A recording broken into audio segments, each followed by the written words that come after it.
right. How long has Shill Park been here, and what is the history of it, the whole history of Shill Park? Actually, Shield Park, prior to it being called Shield Park, was a park there because it was always adjacent to a brewery. Galveston has always had beer breweries on the island. That area from 32nd and Church to 33rd and Church, from Church Street going north to Post Office, that block was always somewhat of a park area.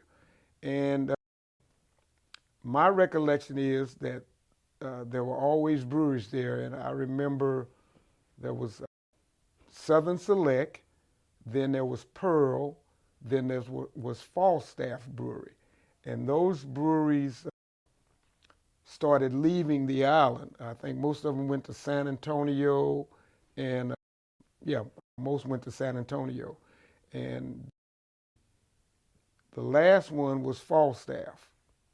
And as Falstaff was leaving in 1971 or so, after Pearl left, then Falstaff left.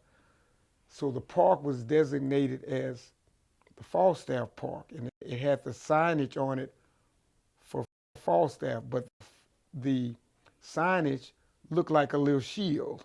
Mm.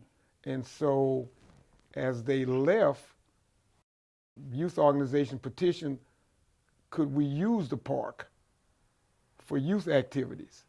And so when you have youth activities, they couldn't use alcoholic representation for youth activities. So you just took that Falstaff off, and we just said it would be Shield Park. And so hence it became Shield Park, and that was in 1972, 77, somewhere along there. Mm.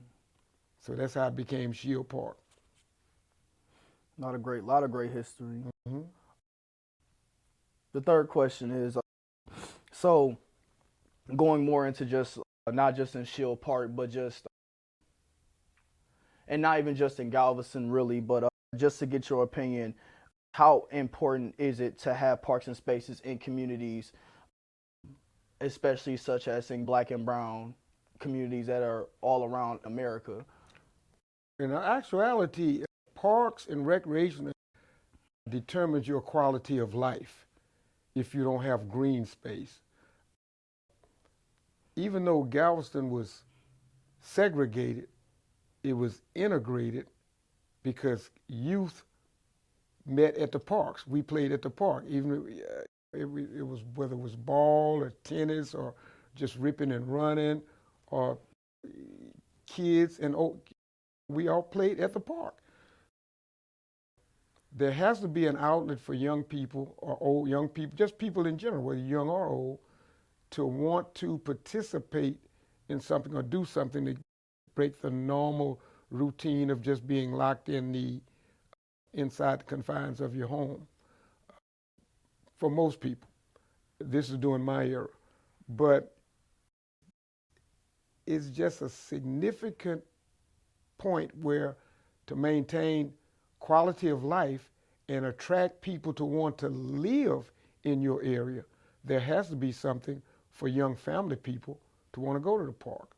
See, now whether it be dog parks, frisbee, soccer, baseball, whatever, there has to be green space, there has to be parks. Especially, yeah. And I was thinking that same thing too, because even going back to just even what you said about just the youth having to go there, like we've seen the amount of times how if we don't have places such as parks inside of especially the Black and brown communities, you start to see a heavy amount of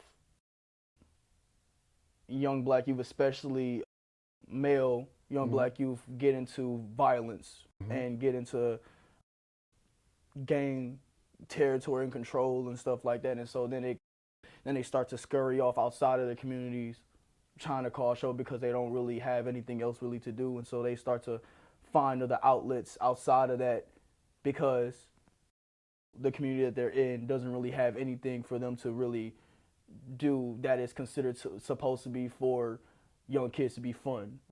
Excellent point, Mr. Agnew. The thing is, when you have an opportunity to have parks and recreational parks, it won't be long before you have organized leagues and teams. And when you have that, then there's accountability for young people. You have a way to burn off those energies, and you understand the structure of working together. You understand that this is my teammate. And the intangibles of extracurricular activities: discipline, work ethic, team concept.